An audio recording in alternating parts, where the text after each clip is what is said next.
कल्पना कीजिए कि जीवन जीने का एक एकदम सटीक मैनुअल या रूल बुक है। जी, एक पूरी चेकलिस्ट की तरह। बिल्कुल, मतलब आपको पता है कि क्या सही है और क्या गलत है, क्या करना चाहिए और क्या नहीं करना चाहिए, और इंसान उसे पूरी ईमानदारी से फॉलो भी करता है। हाँ, हम एक अच्छी नौकरी करते हैं, सारे नियम मानते हैं, अपनी जिम्मेदारियां पूरी करते हैं, लेकिन फिर भी रात को जब अकेले होते हैं तो मन में एक अजीब सी बेचैनी होती है, एक खालीपन सा महसूस होता है। सही कहा। जीवन में सब कुछ हासिल कर लेने के बाद भी ये सवाल परेशान करता है कि क्या बस यही है? दुख, मोह और अहंकार की इस अंतहीन भूल भुलैया के बीच सच्चे सुख और पूरी तरह मुक्त होने का असली रास्ता आखिर क्या है? ये बहुत ही गहरा सवाल है ना? क्या शांति पाने के लिए सब कुछ छोड़कर पहाड़ों पर जाना होगा, या फिर कोई ऐसा रहस्य है जो हमारी आंखों के सामने होकर भी हमसे छिपा हुआ है? आज की हमारी ये गहन चर्चा इसी सनातन सत्य को उजागर करने वाली है। और आज हम किसी साधारण किताब पर बात नहीं कर रहे हैं। बिल्कुल नहीं। आज हमारा स्रोत है उद्धव गीता का 14वां अध्याय। जी। ये वो अद्भुत क्षण है जहाँ स्वयं भगवान कृष्ण अपने सबसे करीबी सखा और भक्त उद्धव को जीवन के सबसे गहरे रहस्यों का उपदेश दे रहे हैं। मैं इस चर्चा को लेकर बहुत उत्साहित हूँ। देखिए, ये सच में एक बहुत ही शक्तिशाली विषय है, और इस चर्चा का जो मुख्य मिशन है वो हमारे सोचने के तरीके को पूरी तरह से बदलने वाला है। हमें आज ये समझना है कि कैसे विशुद्ध भक्ति, मतलब बिना किसी स्वार्थ या दिखावे के किया गया प्रेम और समर्पण, केवल किताबी ज्ञान और कर्मकांड से कहीं अधिक शक्तिशाली है। हम अक्सर ये मान बैठते हैं कि आध्यात्मिकता का मतलब है बहुत सारे भारी भरकम ग्रंथ पढ़ लेना, हाँ, या फिर दुनियादारी से पूरी तरह कट जाना। लेकिन उद्धव गीता का ये अध्याय एक बिल्कुल ही अलग और गहरा मनोवैज्ञानिक दृष्टिकोण पेश करता है। अच्छा। यह हमें बताता है कि ईश्वर की प्राप्ति या मन की सच्ची शांति के लिए हमें अपनी भावनाओं को मारना या दबाना नहीं है। तो फिर क्या करना है? उन्हें एक सही और उच्च दिशा देनी है। ठीक है, तो आइए इसे गहराई से समझते हैं, क्योंकि आज की भागदौड़ भरी दुनिया में जहां हर इंसान सही और गलत के तराजू पर चीजों को तौल रहा है, ये प्राचीन ज्ञान हमें एक बहुत ही स्पष्ट दिशा दे सकता है। बिल्कुल दे सकता है। हम इंसानों को नियम बहुत पसंद है ना, हर चीज की एक चेकलिस्ट होती है। जी हाँ, वैदिक शास्त्रों में भी वर्णाश्रम धर्म के तहत सही कर्म की एक सूची है जिसे विधि कहा जाता है, और गलत कर्म जिसे निषेध कहा गया है उसकी भी एक लंबी चौड़ी सूची है। लेकिन स्रोत को पढ़ते हुए मैंने देखा कि उद्धव के मन में एक बहुत बड़ी और बहुत ही वाजिब दुविधा है। और उद्धव की वो दुविधा कोई पुरानी बात नहीं है। वो आज भी हर उस इंसान की दुविधा है जो गहराई से सोचता है। बिल्कुल। उद्धव श्री कृष्ण से कहते हैं कि भगवान, आपके ही वेद एक तरफ तो हमसे कहते हैं कि अच्छे और बुरे कर्मों में भेद करो, जी, पुण्य करो और पाप से बचो, जी, नियमों का पालन करो। लेकिन दूसरी तरफ वही वेद अध्यात्म के शिखर पर पहुंचकर ये भी कहते हैं कि इंसान को इस द्वैत से पूरी तरह ऊपर उठ जाना चाहिए, मतलब अच्छे और बुरे, सुख और दुख की धारणा से पार जाना है। तो ये तो एक बहुत बड़ा विरोधाभास या पैराडॉक्स हो गया ना। आप ही कह रहे हैं कि नियमों को मानो और आप ही कह रहे हैं कि नियमों से पार चले जाओ। ये सच में उलझाने वाला लगता है। अगर कोई लगातार सही और गलत का ही हिसाब लगाता रहेगा तो वो इस द्वैत से, इस ब्लैक एंड व्हाइट सोच से बाहर कैसे आएगा? देखिए, ये एक ऐसा प्रश्न है जो अध्यात्म के हर गंभीर साधक के मन में आता है, और यहीं पर श्री कृष्ण का उत्तर हमारे सामने मानव मनोविज्ञान का एक बहुत ही शानदार ढांचा प्रस्तुत करता है। उन्होंने क्या उत्तर दिया? भगवान कहते हैं कि मैंने मानव कल्याण के लिए योग के 3 मार्ग बनाए हैं, कर्मयोग, ज्ञान योग और भक्ति योग। इन तीनों के अलावा कोई चौथा मार्ग नहीं है। अच्छा, सिर्फ 3 मार्ग? जी। और यहाँ सबसे आकर्षक बात यह है कि आध्यात्मिकता में वन साइज फिट्स ऑल, मतलब एक ही नियम 100 पर लागू होने वाला सिद्धांत बिल्कुल नहीं चलता। हाँ, क्योंकि हर इंसान अलग है। बिल्कुल, हर इंसान की चेतना का स्तर, उसकी सोचने की क्षमता और उसका स्वभाव अलग अलग होता है। ईश्वर ये बात बहुत अच्छी तरह समझते हैं। तो इसका मतलब ये हुआ कि ये कोई कड़ा धार्मिक फरमान नहीं है? नहीं, बिल्कुल नहीं। बल्कि ईश्वर ने हमारी मानसिक स्थिति और हमारी प्राकृतिक प्रवृत्तियों के अनुसार हमारे लिए कस्टमाइज्ड रास्ते बनाए हैं। एकदम सटीक बात कही आपने। श्री कृष्ण इसे बहुत ही स्पष्ट रूप से समझाते हैं। आइए इसे एक एक करके देखते हैं। हाँ, बताइए। सबसे पहले है कर्मयोग। यह रास्ता उन लोगों के लिए है जो अभी भी भौतिक इच्छाओं से बहुत गहराई से बंधे हुए हैं। मतलब जिन्हें दुनिया में बहुत कुछ चाहिए। जी, जिनके भीतर अभी महत्वाकांक्षा है, जो दुनिया में कुछ हासिल करना चाहते हैं और जो अपने काम के नतीजों यानी फलों की लालसा रखते हैं। अगर आधुनिक संदर्भ में सोचे तो ये वो हसल कल्चर वाला माइंडसेट है। बिल्कुल। ऐसे लोगों के लिए वेद कहते हैं कि ठीक है, तुम कर्म करो, इच्छाएं भी रखो, लेकिन उन्हें धर्म के नियमों के दायरे में रहकर पूरा करो, सही तरीके से काम करो। हाँ, इस अनुशासन से धीरे धीरे उनका मन शुद्ध होता है और वे स्वार्थ से ऊपर उठने लगते हैं। ये तो बहुत ही प्रैक्टिकल अप्रोच है। तो फिर ज्ञान योग किसके लिए है? क्या ये उन लोगों के लिए है जो इस भागदौड़ से थक चुके हैं? बिल्कुल सही। ज्ञान योग उन लोगों के लिए है जो इस भौतिक संसार की असलियत को देखकर पूरी तरह से विरक्त हो चुके हैं, जो डिटैच हो चुके हैं। जी, वे समझ चुके हैं कि ये जो चूहे बिल्ली की दौड़ है, ये पैसा, ये झूठी प्रतिष्ठा, ये सब अंततः व्यर्थ है। वे जीवन के दुखों से और उसकी नश्वरता को गहराई से देख चुके हैं। हाँ, ऐसे लोग सांसारिक कर्मों और इच्छाओं को छोड़ना चाहते हैं। वे परम सत्य को समझने के लिए संन्यास, ध्यान और दार्शनिक चिंतन का रास्ता चुनते हैं। वे दुनिया से खुद को एकदम अलग कर लेते हैं। स्रोत एक तीसरे और सबसे विशेष मार्ग की बात करता है, भक्ति योग। और ये मुझे सबसे दिलचस्प लगा। वो क्यों? क्योंकि यह मार्ग उन भाग्यशाली लोगों के लिए बताया गया है जो न तो संसार से पूरी तरह विरक्त हुए हैं, यानी वे अभी भी समाज में हैं, परिवार में हैं, जी, और न ही वे संसार में बहुत अधिक आसक्त या अंधे हैं। वे एक तरह से बीच की अवस्था में हैं। बिल्कुल। लेकिन उनके भीतर एक बहुत ही खास शिफ्ट आ गया है।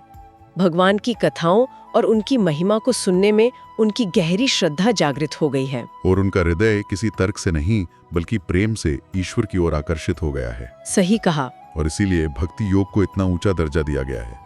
जो व्यक्ति भक्ति योग के मार्ग पर है, उसे न तो कर्म योगियों की तरह भौतिक सुखों की कामना होती है और न ही ज्ञान योगियों की तरह इस संसार से भागने की या संन्यास लेने की आवश्यकता होती है। क्योंकि भक्ति योग में व्यक्ति दुनिया को छोड़ता नहीं है, बल्कि दुनिया को देखने का उसका नजरिया बदल जाता है। एकदम सही। उसने उस परम स्रोत को पा लिया है। वो हर काम को ईश्वर की सेवा मानकर करता है। ये सच में एक बहुत ही खूबसूरत संतुलन है। अब जब हमें ये समझ आ गया कि इंसान के स्वभाव के अनुसार ये 3 मार्ग हैं, तो एक बहुत ही बुनियादी सवाल उठता है। वो क्या? अगर हमें इस मार्ग पर चलना है या इस यात्रा को पूरा करना है, तो हमारे पास वाहन या साधन क्या है? हाँ। और यहीं पर स्रोत एक ऐसी उपमा या एनालॉजी देता है जिसने मुझे गहराई से सोचने पे मजबूर कर दिया। आप शरीर वाली एनालॉजी की बात कर रही हैं? हाँ, हमारा अपना शरीर। शास्त्र कहते हैं कि ये मानव शरीर कोई आम जैविक ढांचा नहीं है। जी, शास्त्रों में स्पष्ट रूप से बताया गया है कि ये मानव शरीर स्वर्ग के देवताओं के लिए भी अत्यंत दुर्लभ है। मतलब देवता भी इस मानव रूप को पाने के लिए तरसते हैं। बिल्कुल। रुकिए, ये बात थोड़ी अजीब लगती है। देवता तो स्वर्ग में है, उनके पास तो सब कुछ है, वे इंसान क्यों बनना चाहेंगे? देखिए, क्योंकि स्वर्ग केवल पुण्यों को भोगने की जगह है। इसे आप एक बहुत ही महंगे और आलीशान हॉलिडे रिजॉर्ट की तरह समझ सकते हैं। अच्छा, एक रिजॉर्ट की तरह? जी, जब तक आपके बैंक अकाउंट में पैसे हैं, मतलब आपके पास पुण्य है, आप वहां रह सकते हैं, लेकिन वहां से आप आध्यात्मिक प्रगति नहीं कर सकते। ओह, जैसे ही पुण्य खत्म होंगे आपको वापस आना पड़ेगा। बिल्कुल।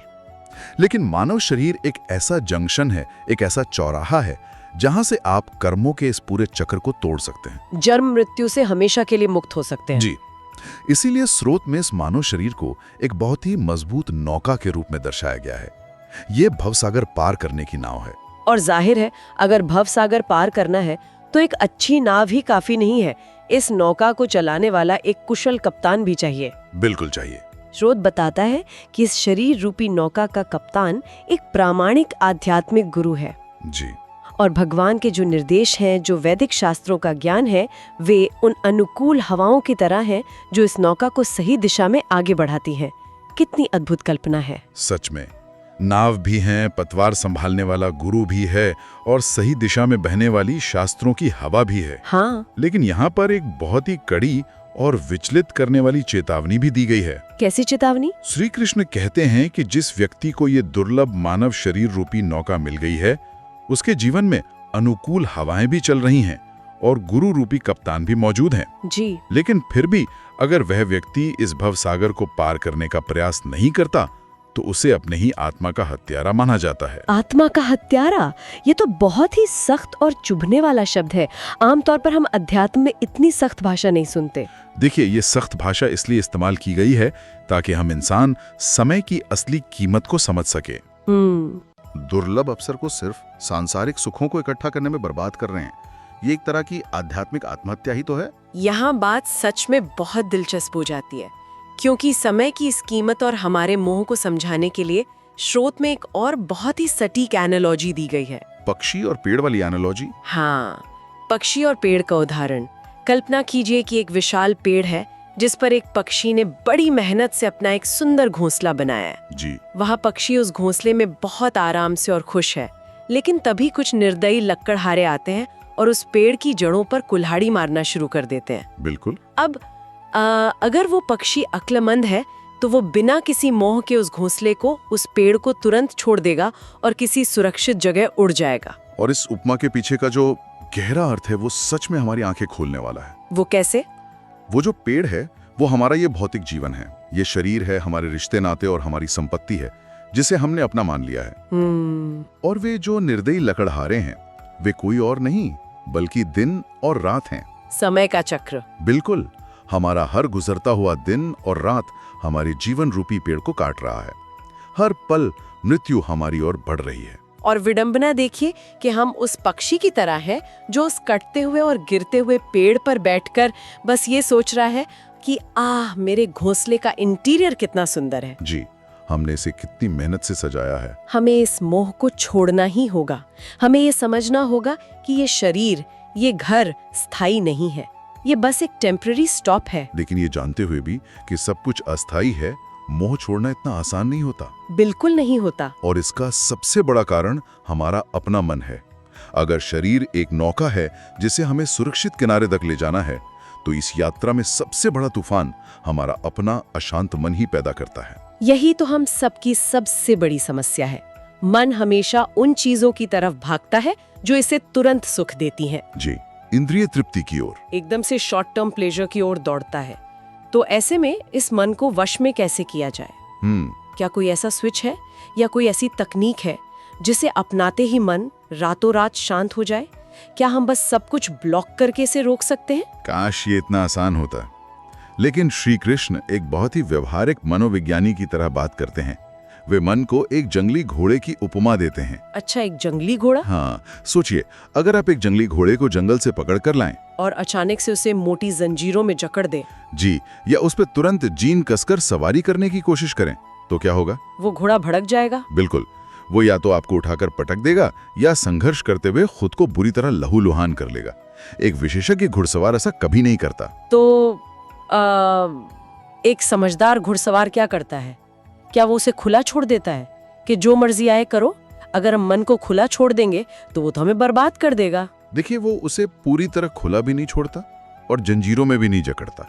वो पहले उस जंगली घोड़े को थोड़ी छूट देता है, उसे एक सीमित मैदान में दौड़ने देता है, लेकिन साथ ही उसके गले में पड़ी लगाम को अपने हाथ में ढीला पकड़ कर रखता है। अच्छा। वो धीरे धीरे घोड़े को पुचकारता है, उसकी हरकतों को समझता है और फिर बहुत ही धैर्य के साथ धीरे धीरे लगाम खींचकर उसे अपने काबू में लाता है। और फिर कुछ समय बाद वही जंगली घोड़ा उसके इशारों पर चलने लगता है। जी बिल्कुल। तो मतलब हमें अपने मन के साथ भी कोई जबरदस्ती या हिंसा नहीं करनी है।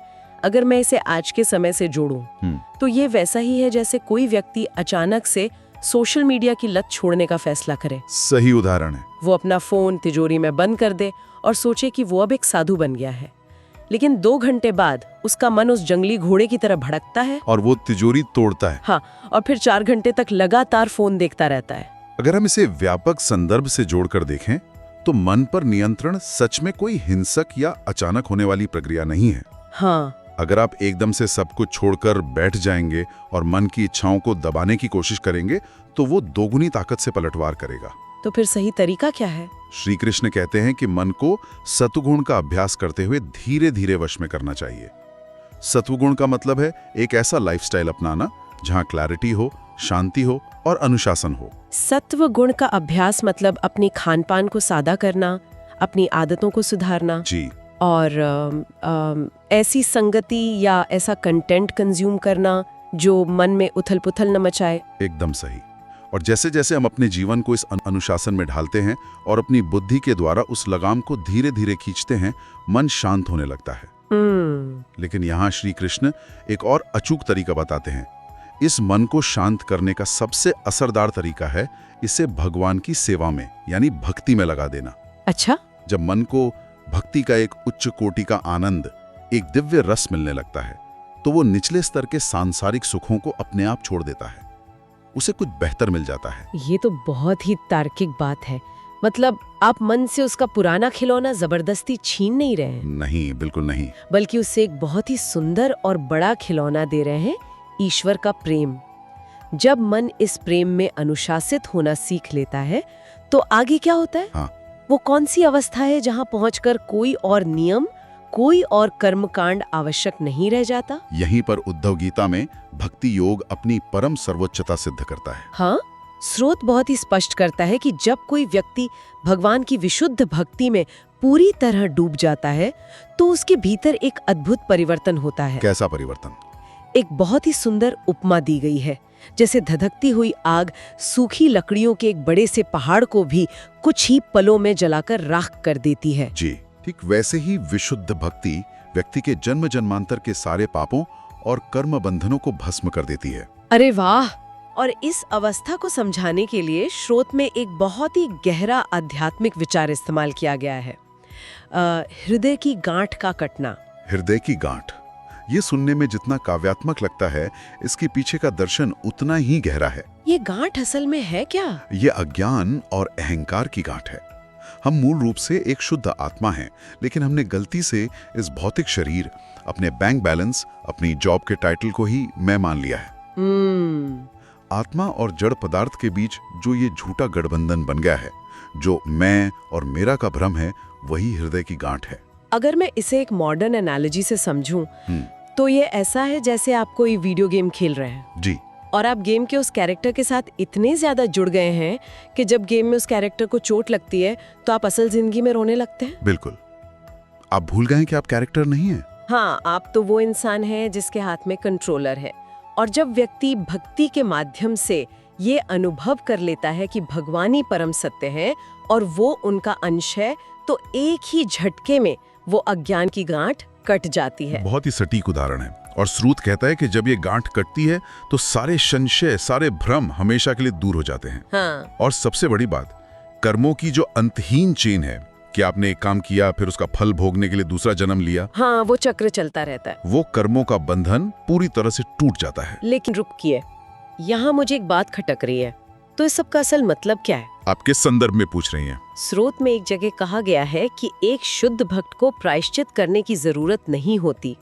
क्या इसका मतलब ये है कि एक शुद्ध भक्त कभी कोई गलती नहीं कर सकता? या फिर ये तो एक बहुत बड़ा लूप होल लगता है। क्या इसका मतलब ये है कि कोई भी व्यक्ति खुद को भक्त बताकर गलत काम कर सकता है और उसे ईश्वर से फ्री पास मिल जाएगा कि चलो तुम्हें कोई प्रायश्चित नहीं करना? देखिए, ये बहुत ही महत्वपूर्ण सवाल है और अक्सर लोग इसे गलत समझ लेते हैं। भगवान कोई फ्री पास नहीं बांट रहे हैं। अच्छा। कर्मकांड या ज्ञान मार्ग में अगर आपसे कोई गलती हो जाए या कोई पाप हो जाए तो आपको उसे धोने के लिए कोई विशेष प्रायश्चित करना पड़ता है, जैसे कोई खास व्रत रखना या दान देना। जी।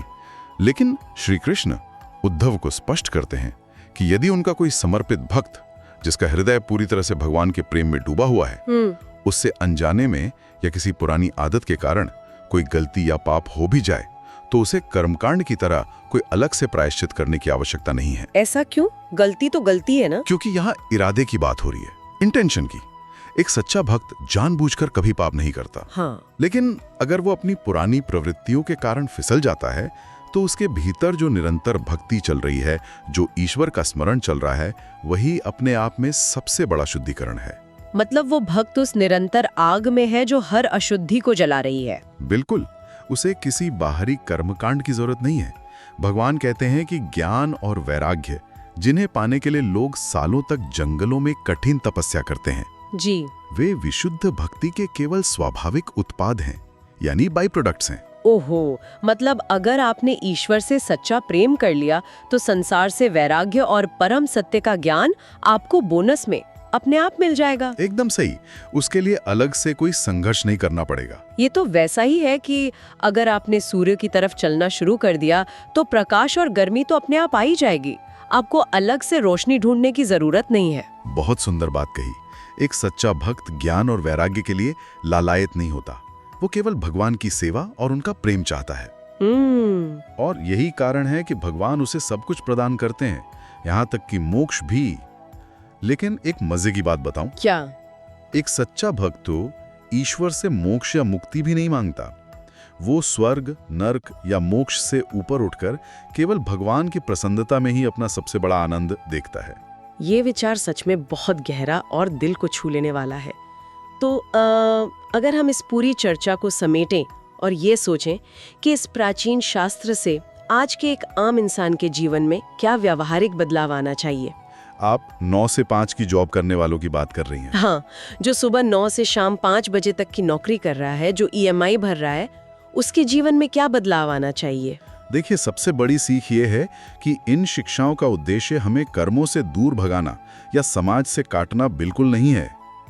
श्री कृष्ण ये नहीं कह रहे हैं कि आप अपनी जिम्मेदारियों को छोड़ दें और जंगल में जाकर बैठ जाएं। वे बस ये कह रहे हैं कि कर्म के फलों की इच्छा से उस हसल के तनाव से मुक्त हो जाएं। मतलब हम जो भी करते हैं, चाहे वो हमारी नौकरी हो, परिवार की देखभाल हो, उसे ईश्वर को समर्पित करते हुए करें। जी, एक सेवा भाव से। मतलब हमारा नजरिया पूरी तरह से बदल जाना चाहिए। जब हम खुद को सिर्फ ये हाड़ मांस का शरीर नहीं बल्कि एक अविनाशी आत्मा मानते हैं, बिल्कुल, और उस परमेश्वर से अपना संबंध जोड़ लेते हैं, तो जीवन की 2 सबसे बड़ी समस्याएं खत्म हो जाती हैं। एक तो मौत का डर और दूसरा इस जीवन की नश्वर चीजों के प्रति हमारा अंधा मोह। एकदम सही।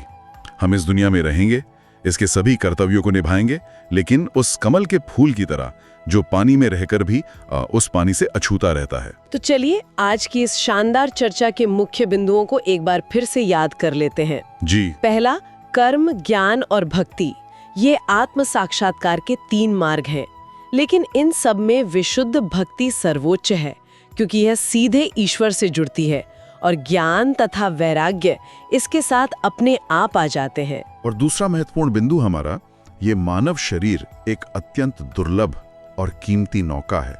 इसे सिर्फ सांसारिक सफलताएं इकट्ठी करने में नहीं गंवाना है, बल्कि प्रामाणिक ज्ञान और गुरु के मार्गदर्शन में इस भवसागर को पार करने के लिए इसका सही उपयोग करना है। और तीसरा, हमारा मन जो एक जंगली घोड़े की तरह हमेशा सुखों की ओर भागता है, उसे रातों रात या जबरदस्ती नहीं बल्कि बहुत ही धैर्य के साथ सत्व गुण का अभ्यास करते हुए शांत करना चाहिए, और उसे भगवान की सेवा में लगाना चाहिए। हाँ, ताकि अंततः वह हृदय की गांठ कट सके, हम अपने असली स्वरूप को पहचान सके और सच्चे अर्थों में स्वतंत्र हो सके। देखिए, ये वे शिक्षाएं हैं जो समय के साथ कभी पुरानी नहीं होती। ये आज भी उतनी ही प्रासंगिक हैं जितनी हजारों साल पहले थीं। बिल्कुल। और इस चर्चा का अंत मैं एक ऐसे विचार के साथ करना चाहती हूँ जो मुझे उस नौका वाली उपमा से मिला है और जो हम सबको बहुत गहराई से सोचने पर मजबूर कर देगा। बताइए। ये जाना ही है तो फिर हम अपना पूरा जीवन, अपनी सारी ऊर्जा इस किराए की नौका को बाहरी तौर पर सजाने में ही क्यों बर्बाद कर रहे हैं? सच में ये सोचने वाली बात है। बजाय इसके कि हम पतवार उठाएं और इसका इस्तेमाल उस पार यानी अपने असली घर जाने के लिए करें। हमारे चैनल को सब्सक्राइब करें ताकि आप अगले भाग को सुन सकें और जीवन बदलने वाले आध्यात्मिक ज्ञान और दिव्य शास्त्रों की और अधिक खोज कर सकें।